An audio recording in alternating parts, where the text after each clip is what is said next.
Un acuerdo de $300 millones estaba a punto de fracasar en la planta 47 de Hawthorne Global. 12 intérpretes contratados de las mejores empresas del país se sentaban derrotados, incapaces de seguir el ritmo vertiginoso de dialectos poco comunes que el consorcio Cronin lanzaba sobre la mesa. Vivian Hart, directora ejecutiva, ya tenía la mano sobre la carpeta, lista para marcharse. Entonces, un hombre con un uniforme gris de conserje, aún agarrado a su carro de fregonas, se adelantó desde el pasillo y pidió 30 segundos. Habló el primer idioma, luego el segundo, luego el octavo. La sala quedó en silencio. 7 días antes de ese momento, en la sala de conferencias acristalada, Caleb Monroe empujaba su carro de fregonas por los pasillos vacíos de la sede de Hawthorne Global a las 2 de la madrugada. El edificio era una catedral de acero y silencio. A esa hora, las 49 plantas de mármol pulido estaban iluminadas por luces ambientales,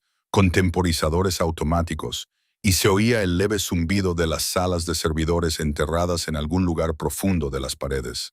Caleb conocía cada rincón. Sabía qué ascensor hacía un clic en la planta 32, qué grifo del baño de la planta 18 goteaba por mucho que el servicio de mantenimiento lo reparara, y qué puerta de la escalera de la planta 47 nunca cerraba bien. Llevaba 3 años limpiando ese edificio, 5 noches a la semana, y en todo ese tiempo, ningún ejecutivo había aprendido su nombre.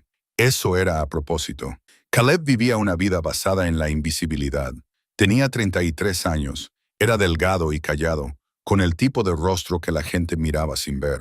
Alquilaba un apartamento estudio a 14 manzanas de la Torre Hawthorne, un lugar tan pequeño que la encimera de la cocina hacía las veces de escritorio, y el armario solo tenía capacidad para 4 conjuntos de ropa. Sus cheques de pago se destinaban al alquiler, la comida y el saldo restante de una deuda médica que le había perseguido durante años como una tormenta lenta. No había nada extra, ni suscripciones a servicios de streaming, ni coche, ni tarjetas de crédito, solo trabajo, sueño y la pequeña radiotransistor que tenía en la mesita de noche, sintonizada con emisoras en idiomas extranjeros, cuya señal entraba y salía dependiendo del tiempo. La radio era lo único que no tenía sentido si se miraba la vida de Caleb desde fuera. También lo era la caja de cartón debajo de su cama, llena de libros de frases maltrechos, guías gramaticales con el lomo roto y cuadernos llenos de una letra tan apretada que los márgenes se habían quedado sin espacio hacía años. Francés, alemán, español, italiano, japonés, árabe, ruso, mandarín. 8 idiomas que había aprendido por su cuenta a lo largo de una década de repetición inquieta y obstinada, aceptando trabajos en cualquier país que le acogiera y aprendiendo de las personas que trabajaban a su lado. Todos los trabajos eran temporales. Todos los países eran aulas que no podía permitirse, pero a las que asistía de todos modos. Nunca hablaba de ello, ni a nadie en Hawthorne, ni a los otros conserjes del turno de noche, ni al casero, que a veces le preguntaba por qué siempre murmuraba para sí mismo en idiomas que no eran el inglés. Caleb había aprendido hacía mucho tiempo que la gente no quería saber lo que pensaba un conserje o lo que podía hacer. Querían que los suelos estuvieran limpios y que se vaciara la basura por la mañana. Cualquier cosa más allá de eso les incomodaba. En la planta 47, las cosas habían sido diferentes toda la semana. Caleb lo notó el lunes. Había tarjetas de seguridad adicionales, pedidos de catering que nunca había visto antes y una atención por parte del personal diurno que permanecía en el aire como estática, incluso después de que se hubieran ido a casa. El miércoles los rumores habían llegado hasta el equipo de mantenimiento. Hawthorne Global estaba a punto de cerrar el mayor acuerdo de su historia, una asociación con algo llamado Cronin Consortium, un grupo multinacional con operaciones en Europa, Oriente Medio y Asia Oriental. La cifra que se barajaba era de $300 millones, aunque nadie del personal de limpieza sabía si era real o solo un mito. Lo que Caleb sí sabía, porque limpiaba la sala de conferencias donde se celebraban las reuniones preparatorias, era que Vivian Hart estaba dirigiendo personalmente la negociación. Había visto su nombre en todas las agendas de las pizarras blancas, en todos los informes impresos que quedaban sobre la mesa. Vivian Hart, directora general de Hawthorne Global desde los 34 años, la más joven en la historia de la empresa y, según todos los indicios, la más exigente. Caleb nunca había hablado con ella. La había visto exactamente 3 veces, siempre a altas horas de la noche, cuando ella todavía estaba en su oficina de la planta 49, con la luz recortando un rectángulo nítido en el pasillo a oscuras. Ella nunca levantaba la vista. Él nunca dejaba de empujar su carrito.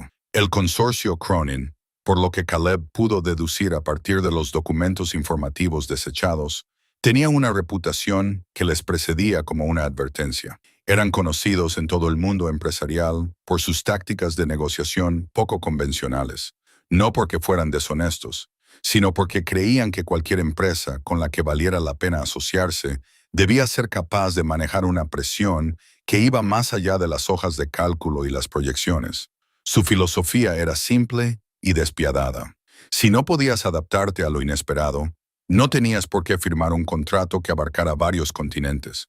Los antiguos socios habían descrito su estilo de negociación como una prueba de estrés diseñada para revelar si las personas sentadas al otro lado de la mesa eran realmente competentes o simplemente estaban bien preparadas. El jueves, los preparativos de Hawthorne alcanzaron su máxima velocidad. Viven reunió lo que su jefe de gabinete denominó el mejor equipo lingüístico que el dinero puede comprar. 12 intérpretes procedentes de 5 agencias diferentes que cubrían 9 idiomas entre todos. Estaban acreditados, habían sido sometidos a un riguroso proceso de selección y eran caros. Todos ellos habían realizado traducciones corporativas o diplomáticas de alto nivel anteriormente. Sobre el papel, no había ninguna laguna en la cobertura. Caleb vio sus expedientes esparcidos por la mesa de conferencias esa noche mientras aspiraba la alfombra. Currículos impresionantes, universidades de élite, autorizaciones gubernamentales. Dejó los papeles exactamente donde los había encontrado y pasó a la siguiente habitación. El viernes por la mañana llegó con el peso de algo inevitable. La sala de conferencias de la planta 47 se había transformado en una larga mesa de obsidiana, rodeada por 2 docenas de sillas de cuero, vasos de agua alineados con precisión militar y ventanas del suelo al techo que enmarcaban el horizonte de la ciudad como un cuadro que nadie tenía tiempo de admirar. Vivian Hart entró a las 8:45, minutos antes de la llegada prevista de la delegación de Cronin. Llevaba un traje gris oscuro y ninguna joya, excepto un reloj. Su expresión transmitía la tranquilidad particular de alguien que ya había ensayado todos los resultados posibles y había decidido que el fracaso no era uno de ellos. La delegación de Cronin entró a las 9 en punto. 6 representantes encabezados por un hombre alto, con cabello gris plateado, y un apretón de manos que duraba exactamente un segundo. Caleb no estaba en la sala en ese momento. Estaba terminando su turno de noche recogiendo bolsas de basura de la planta 46, con retraso porque se había producido una fuga en una tubería del baño del ala este.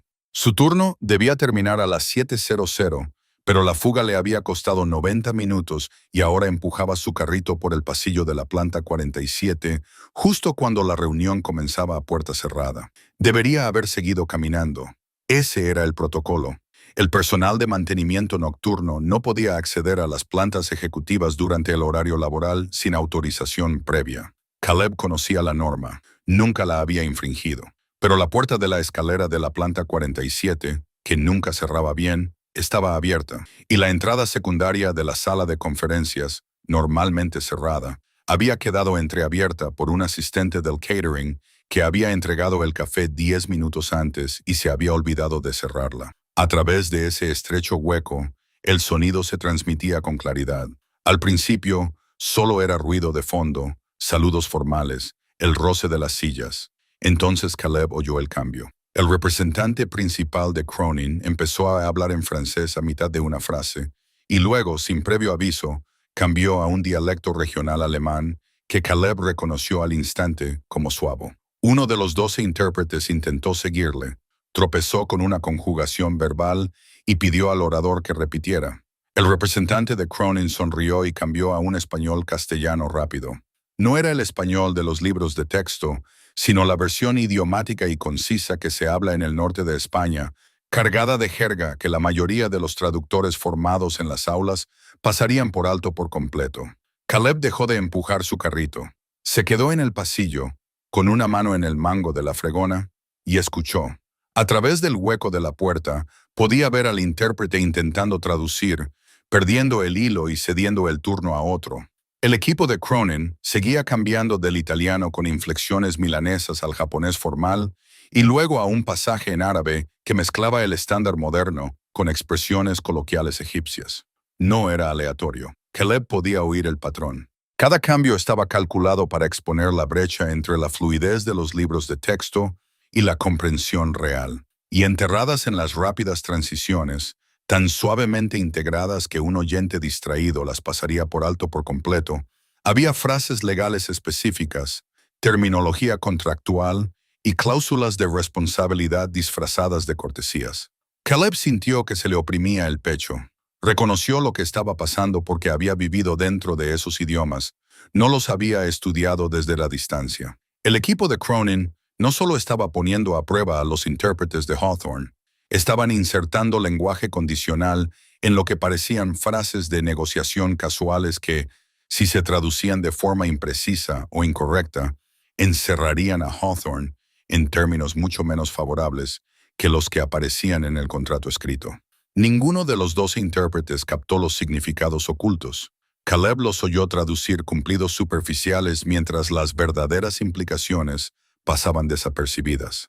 Se quedó allí de pie durante un buen rato, lo suficiente para oír la voz de Vivian Hart, aguda y controlada, que se alzaba por encima del ruido y pedía a su intérprete principal una traducción precisa de los 3 últimos intercambios.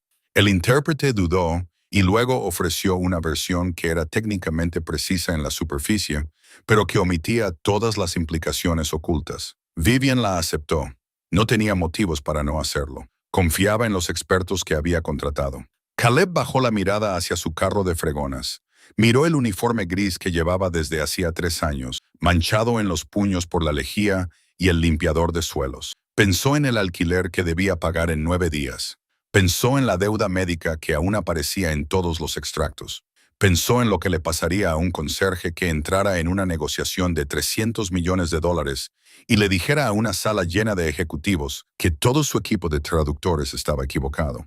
Entonces oyó al representante principal de Cronin pronunciar otra frase, esta vez en ruso, hablada rápidamente, casi de forma improvisada, que hacía referencia a una cláusula de no competencia tan agresiva que impediría efectivamente a Hawthorne operar en 3 mercados europeos durante 5 años. El intérprete asignado al ruso lo tradujo como un compromiso mutuo de cooperación regional. Caleb soltó el carro de la fregona, se enderezó el uniforme, caminó hacia la entrada secundaria, colocó una mano plana contra la puerta y la empujó para abrirla. Todas las cabezas de la sala se giraron. Más de 20 personas con trajes a medida miraron fijamente a un hombre con uniforme de conserje que no tenía cita, ni autorización, ni tarjeta de identificación, y que no tenía absolutamente nada que hacer allí. Caleb miró a Vivian Hart a los ojos, fríos, indescifrables, que ya lo estaban evaluando, y dijo lo único que se le ocurrió que podría darle más de 5 segundos antes de que los de seguridad lo sacaran a rastras. Señora, puedo darle 30 segundos, es todo lo que necesito, y si me equivoco, me iré y nunca volverá a verme. La sala no reaccionó como lo hacen las personas en las historias. No hubo exclamaciones, ni un silencio dramático seguido de susurros intrigantes.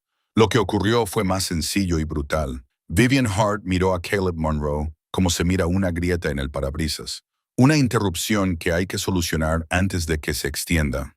Su jefe de gabinete, un hombre de mandíbula afilada llamado Douglas Perry, ya se había puesto de pie, con una mano levantada hacia el agente de seguridad apostado cerca de la entrada principal. Los 12 intérpretes miraron a Caleb con expresiones que iban desde la confusión hasta la vergüenza ajena. Y la delegación de Cronin, 6 hombres y mujeres, con trajes europeos perfectamente entallados, observaban con la calma y el distanciamiento divertido de quienes acababan de recibir la prueba de que su estrategia estaba funcionando. «Sáquenlo de aquí», dijo Vivian. Su voz no era alta. No hacía falta que lo fuera. Douglas se acercó inmediatamente a Caleb y el agente de seguridad se desabrochó la radio del cinturón. Caleb no retrocedió. Se quedó justo dentro de la entrada secundaria, todavía con su uniforme gris, con los puños manchados de lejía visibles bajo la luz fluorescente, y mantuvo la mirada fija en Viven. Lo había esperado. Había esperado exactamente esto, y había entrado de todos modos, lo que significaba que lo único que importaba ahora era si podía hablar antes de que lo sacaran. El representante de Cronin, el hombre alto con el pelo gris plateado, se recostó en su silla y le dijo algo en alemán a la mujer que estaba a su lado. Era una conversación tranquila, sin prisas, y claramente destinada a ser escuchada. Caleb entendió cada palabra. Ni siquiera pueden controlar su propio edificio. ¿A estos es a quienes se supone que debemos confiar 300 millones? La mujer respondió en francés, sugiriendo que le dieran a Hawthorne exactamente 10 minutos más antes de retirarse formalmente de la mesa. Los intérpretes, aún sentados, captaron fragmentos, pero no el significado completo. Ninguno de ellos se lo tradujo a Viven. Caleb lo hizo sin esperar permiso, sin levantar la voz. Miró a Viven y dijo, acaba de decirle a su colega en alemán que no pueden confiar en una empresa que no puede controlar su propio edificio. Ella respondió en francés, te dan 10 minutos antes de marcharse. Las palabras cayeron en la sala como una piedra lanzada al agua tranquila. La expresión de Viven cambió, no de forma dramática, pero sí lo suficiente. Una fracción de grado. El tipo de cambio que solo se produce cuando llegan nuevos datos que no encajan en el modelo existente. El representante principal de Cronin se enderezó en su silla. Su diversión había desaparecido. Estudió a Caleb con la atención concentrada de un hombre que recalcula una ecuación que creía haber resuelto ya. Viven miró a Douglas, luego a los intérpretes y luego de nuevo a Caleb. Los 10 minutos eran reales. Podía sentir cómo el acuerdo se le escapaba de las manos, y todos los expertos acreditados que había contratado permanecían en silencio, incapaces de impedirlo. Había pasado 4 meses preparándose para esta negociación. Había revisado todas las contingencias. No se había preparado para la contingencia de necesitar un conserje. 30 segundos, dijo Viven. Las palabras salieron sin emoción, despojadas de todo excepto del cálculo. No era generosidad, no era confianza. Era la aritmética de una mujer que se había quedado sin opciones y estaba eligiendo la menos absurda que le quedaba. Douglas abrió la boca para objetar, pero Viven lo interrumpió con una mirada que podría haber detenido el tráfico. El agente de seguridad se quedó donde estaba, con la radio aún en la mano. La sala contuvo la respiración. Caleb dio un paso adelante. No se dirigió a la cabecera de la mesa ni intentó posicionarse como una autoridad. Se quedó donde estaba, a 3 pasos de la puerta, y se dirigió directamente a la delegación de Cronin. Comenzó en francés fluido, con acento parisino, resumiendo con precisión los últimos 4 intercambios e identificando el lenguaje contractual implícito en lo que habían parecido cortesías. Luego pasó al alemán, no al alemán del libro de texto que habían intentado los intérpretes, sino al mismo dialecto suavo que había utilizado el representante principal, repitiendo frases clave con los modismos regionales correctos intactos. La delegación intercambió miradas.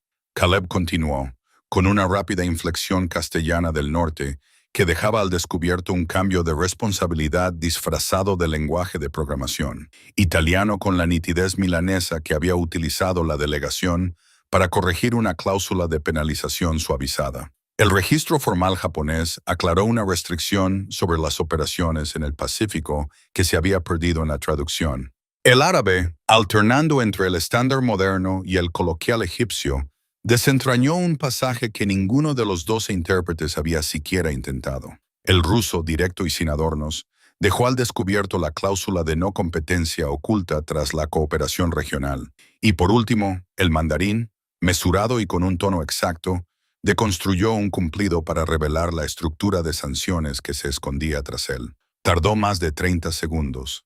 Nadie lo detuvo. Cuando Caleb terminó, la sala había cambiado. No los muebles, ni la iluminación, ni el horizonte visible a través de los ventanales. Lo que cambió fue el equilibrio. La delegación de Cronin ya no se recostaba en sus asientos. El representante principal tenía las manos cruzadas sobre la mesa frente a él y miraba a Caleb como un jugador de ajedrez.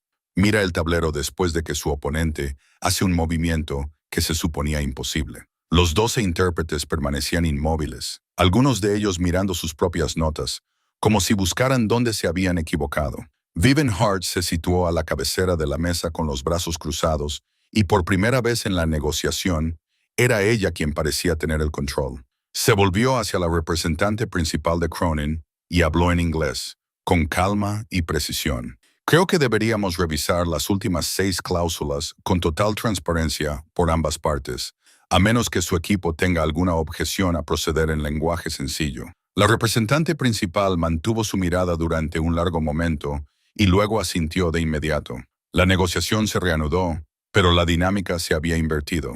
Hawthorne ya no estaba a la defensiva. Cronin se estaba recalibrando. Caleb permaneció de pie junto a la pared durante los 40 minutos restantes de la sesión, sin sentarse a la mesa, pero tampoco saliendo de la sala. Viven no lo invitó a sentarse. No le dio las gracias. Lo utilizó como un cirujano utiliza un instrumento, con precisión y sin sentimentalismos, y solo cuando el corte lo requería. En 2 ocasiones más le dirigió una pregunta cuando los intérpretes dudaron, y en ambas ocasiones, Caleb respondió con la misma precisión y tranquilidad. Cuando terminó la sesión y la delegación de Cronin salió para un receso programado, el representante principal se detuvo junto a Caleb en la puerta. No dijo nada. Simplemente lo miró fijamente durante un largo rato y luego se alejó. La puerta se cerró y la sala se volvió sobre sí misma. Douglas Perry habló primero, con la voz tensa y una frustración apenas contenida. Tenemos que hablar de lo que acaba de pasar y de cómo se ve. No le estaba hablando a Caleb. Le estaba hablando a Viven, pero las palabras iban dirigidas a Caleb, del mismo modo que una piedra del trono va dirigida a una ventana. Un vicepresidente senior llamado Martin Cross, que había observado toda la sesión desde el otro extremo de la mesa, se levantó y dijo lo que Douglas no se atrevía a decir directamente. Acabamos de dejar que un conserje representara a esta empresa ante un socio de $300 millones. Si esto llega a la prensa, si Cronin lo menciona en alguna comunicación externa, nos convertiremos en el blanco de las burlas. La imagen es catastrófica. Otros 2 ejecutivos expresaron preocupaciones similares. El lenguaje era profesional, pero el significado era crudo. Caleb era un lastre. Su presencia en esa sala era una infracción del protocolo, una violación de la jerarquía corporativa y una posible vergüenza que debía corregirse de inmediato. La corrección recomendada era sencilla: despedirlo, presentarlo como una infracción de la política y asegurarse de que firmara un acuerdo de confidencialidad al salir. Limpio, rápido, sin cabos sueltos. Viven escuchó todo sin expresión alguna. No defendió a Caleb. No discutió. Le dijo a Douglas que manejara la situación inmediata del personal de acuerdo con el procedimiento estándar y dijo que abordaría las implicaciones más amplias después del receso. Caleb entendió lo que eso significaba. Había estado en suficientes salas, cocinas, muelles de carga y plantas de fábrica como para reconocer el sonido de una puerta cerrándose antes de que se cerrara realmente. Lo que Caleb no sabía mientras el agente de seguridad lo acompañaba de vuelta al ascensor de servicio era que el consorcio Cronin ya había empezado a hacer preguntas. 1 hora después del receso, 2 de sus analistas se pusieron en contacto con la oficina principal de Hawthorne para solicitar información sobre el caballero que había prestado asistencia lingüística durante la sesión matutina. Querían su nombre, sus antecedentes y sus cualificaciones. Las preguntas fueron educadas, profesionales y tenían un tono inequívoco de reclutamiento. A primera hora de la tarde, llegó un mensaje a través de un intermediario, no dirigido a Hawthorne, pero enviado a través de canales que sugerían que estaba destinado directamente a Caleb. El mensaje era breve. Cronin estaba interesado en explorar un acuerdo de consultoría independiente con él, al margen de cualquier afiliación con Hawthorne. No se especificaban los términos. La implicación era que Viven se enteró de la consulta de Cronin por Douglas a las 4 de la tarde. Eso complicaba todo. Un conserje que avergonzaba a la empresa era un problema que se podía resolver con una carta de despido. Un conserje que su socio más importante estaba tratando de contratar activamente era un problema completamente diferente. Uno que no se podía resolver haciéndolo desaparecer, porque su desaparición podría ser exactamente lo que la otra parte quería. Esa noche, la situación se agravó más allá de la oficina de Viven. 3 miembros del Consejo de Administración de Hawthorne solicitaron una llamada de emergencia. La conversación duró 47 minutos y se centró en un único tema, el criterio de Vivian. Martin Cross había informado al Consejo antes de la llamada, enmarcando el incidente no como un éxito en la negociación, sino como un fracaso de liderazgo. El director general había permitido que un trabajador de mantenimiento sin investigar y sin autorizar participara en la reunión más delicada de la historia reciente de la empresa. El mensaje de la Junta se transmitió sin ambigüedades. Si Vivian seguía protegiendo o asociándose con Caleb Monroe en cualquier capacidad, lo interpretarían como una toma de decisiones emocional y iniciarían una revisión formal de su cargo. La votación no estaría reñida. Vivian terminó la llamada y se sentó sola en su oficina del piso 49, la misma oficina que Caleb había visto iluminada a altas horas de la noche mientras empujaba su carrito por el pasillo oscuro de abajo. Abrió el borrador del contrato en su pantalla y se quedó mirando las cláusulas que Caleb había identificado, las que sus 12 intérpretes habían pasado por alto, las que le habrían costado a Hawthorne más de lo que ningún miembro de la Junta estaba dispuesto a calcular. A 14 manzanas de distancia, Caleb estaba sentado en el borde de la cama de su apartamento estudio, sosteniendo una sola hoja de papel. Era una notificación formal de suspensión con efecto inmediato, a la espera de una revisión interna del acceso no autorizado a una sesión ejecutiva restringida. Su tarjeta de acceso ya había sido desactivada. Su último sueldo del periodo actual le sería enviado por correo. La carta no mencionaba los idiomas, no mencionaba la negociación, solo mencionaba la infracción. Caleb dobló el papel 2 veces, lo dejó sobre la encimera de la cocina y miró la caja de cartón que había debajo de su cama, la que estaba llena de libros de frases, guías gramaticales y cuadernos repletos de años de escritura a mano. 8 idiomas, una década de aprendizaje. Y lo único que había conseguido hoy era que lo suspendieran del único trabajo que le impedía atrasarse en el pago del alquiler. Se quitó los zapatos de trabajo, los dejó junto a la puerta, por costumbre, y se sentó en el silencio del apartamento. La radio transistor de la mesita de noche estaba apagada. Por primera vez en años, no la encendió. Vivian Hart no durmió esa noche. Se quedó en su oficina de la planta 49 hasta bien pasada la medianoche, no por indecisión, sino porque necesitaba estar segura antes de actuar. El sistema de grabación de la sala de conferencias había capturado todo el audio y el video de la sesión del viernes con marca de tiempo por segundos. Vivian sacó los archivos y los reprodujo desde el principio, esta vez con el diálogo original de Cronin, aislado en un canal, y las traducciones de los intérpretes en otro. Comparó cada segmento con el borrador del contrato que había preparado su equipo jurídico.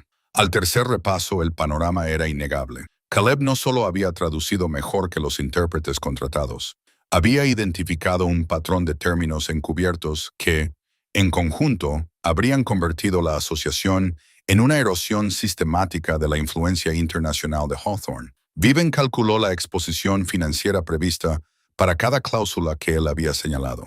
La estimación total, siendo conservadora, superaba los $90 millones a lo largo de la vigencia del acuerdo. Guardó el análisis, imprimió 3 copias, las guardó bajo llave en su escritorio y envió un único mensaje a Douglas Perry. Reunión de emergencia de la dirección el sábado a las 9 de la mañana. Asistencia obligatoria. Douglas llegó el primero, seguido de Martin Cross y otros 5 altos ejecutivos, incluidos los 3 miembros del consejo que habían amenazado el puesto de Vivian la noche anterior. La sala de conferencias de la planta 47 aún conservaba un ligero residuo de la tensión del viernes. Los vasos de agua aún no se habían retirado y las sillas estaban ligeramente torcidas. Vivian no esperó a que se entablara una conversación trivial. Distribuyó el análisis impreso y dio a los presentes exactamente 4 minutos para leerlo antes de hablar. Cuando lo hizo, su voz tenía la misma precisión inexpresiva que había utilizado en todas las negociaciones de su carrera, excepto que ahora se dirigía hacia adentro, a su propia gente. No volvió a discutir cada cláusula individualmente. El documento hablaba por sí solo. En su lugar, puso un solo número sobre la mesa, 90 millones, y lo dejó en la sala como un peso que nadie podía levantar. Luego hizo una pregunta. ¿Quién de ustedes querría explicar a nuestros accionistas que despedimos a la única persona que se dio cuenta de esto porque su cargo nos incomodaba? Nadie respondió.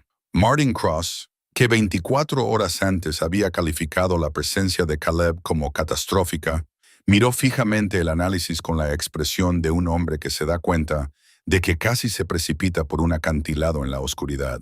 Uno de los miembros de la Junta se aclaró la garganta y preguntó si el interés del consorcio Cronin por contratar a Caleb seguía vigente. Viven confirmó que así era. La implicación quedó clara sin necesidad de explicarla. Si Hawthorne descartaba a Caleb, Cronin lo contrataría. Y la próxima vez que se sentaran a la mesa de negociaciones, la ventaja sería permanente e irreversible. Viven expuso su propuesta sin formularla como una petición. A Caleb Monroe se le ofrecería un puesto en la División de Asuntos Estratégicos y Externos de Hawthorne, con efecto inmediato y con una remuneración y un cargo acordes con el valor que había demostrado. Se revocaría su suspensión y se eliminaría de todos los registros internos. La decisión se presentaría al consorcio Cronin como prueba de que Hawthorne reconocía y retenía el talento excepcional independientemente del origen. Una señal del tipo de confianza institucional que el consorcio afirmaba estar probando. Viven dejó claro que no se trataba de caridad, ni de sentimentalismo, ni de una maniobra publicitaria. Era una corrección estratégica de un error que la empresa había estado cometiendo durante 3 años al permitir que alguien con la capacidad de Caleb vaciara cubos de basura en la oscuridad. La votación no fue unánime, pero se aprobó. Martin Cross se abstuvo. Los 3 miembros de la Junta votaron a favor, no porque hubieran cambiado de opinión sobre la jerarquía, sino porque $90 millones era una cifra que prevalecía sobre la ideología. Se ordenó a Douglas Perry que se pusiera en contacto con Caleb antes del mediodía. La llamada llegó a Caleb a las 11:20 de la mañana del sábado. Estaba sentado en la encimera de la cocina de su apartamento estudio. La carta de suspensión seguía doblada donde la había dejado, con una taza de café frío a su lado. Cuando Douglas le explicó la oferta, Caleb no respondió inmediatamente. Escuchó todos los detalles, el título, la división, el salario, la reincorporación completa, y luego solo hizo una pregunta. ¿De verdad me quiere allí o es solo para mantenerme alejado de ellos? Douglas, hay que reconocerlo, respondió con sinceridad. Ambas cosas. Pero ella misma revisó las cintas y fue ella quien construyó el caso. Nadie la obligó a hacerlo. Caleb aceptó. Se puso la ropa más limpia que tenía, tomó el metro durante 14 manzanas y entró en Hawthorne Global por la entrada principal por primera vez en 3 años. El guardia de seguridad del vestíbulo, el mismo que siempre le había dejado pasar por la entrada de servicio sin mirarlo 2 veces, comprobó su nombre en la lista de visitantes y le entregó una tarjeta temporal con acceso a la planta ejecutiva. Caleb se la enganchó a la camisa y tomó el ascensor principal hasta la planta 47. La reunión con Vivian fue breve. Ella no se mostró cordial, no le felicitó ni le expresó su gratitud de ninguna manera ostensible. Le explicó en qué consistía el puesto, qué se esperaba de él y cuál era el calendario para la reanudación de las negociaciones con Cronin, prevista para el martes siguiente. Luego le preguntó algo que no figuraba en la descripción del puesto. ¿Cómo aprende un conserje 8 idiomas?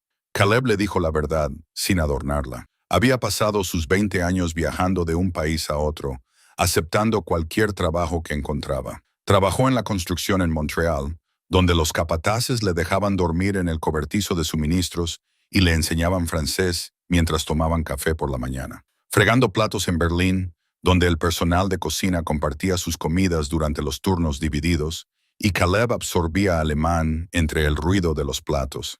Trabajando en el campo en el sur de España, aprendiendo castellano de los otros recolectores en los huertos, un vigilante nocturno en un almacén de Marsella que le enseñó árabe durante turnos de 12 horas en los que ninguno de los dos tenía nada más que hacer, ruso de marineros mercantes, italiano de un mecánico en un taller de Milán, japonés de los trabajadores portuarios de Yokohama, mandarín de los trabajadores inmigrantes que trabajaban a su lado en 3 empleos diferentes en 2 continentes.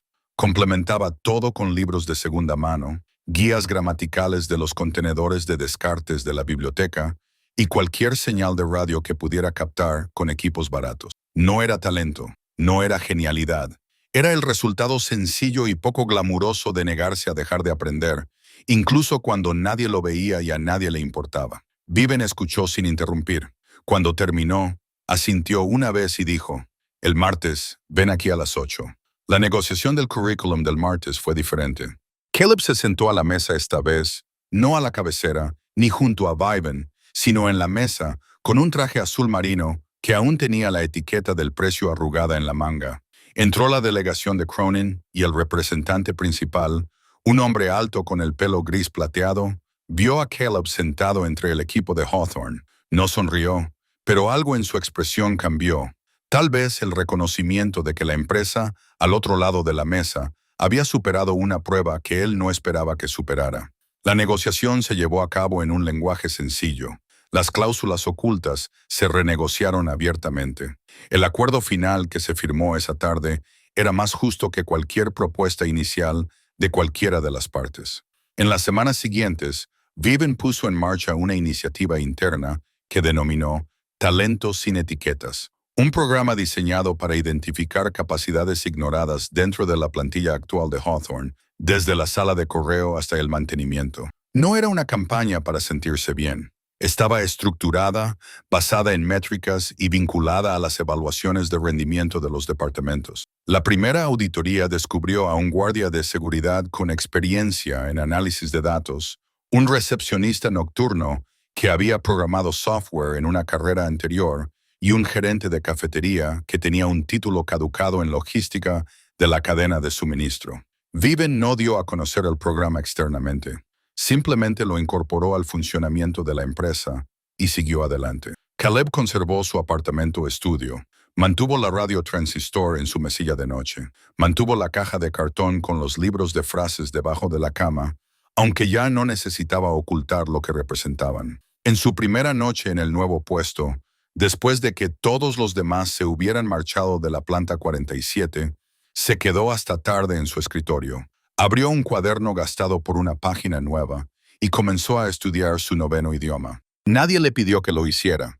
Nadie le observaba. Eso nunca había sido él,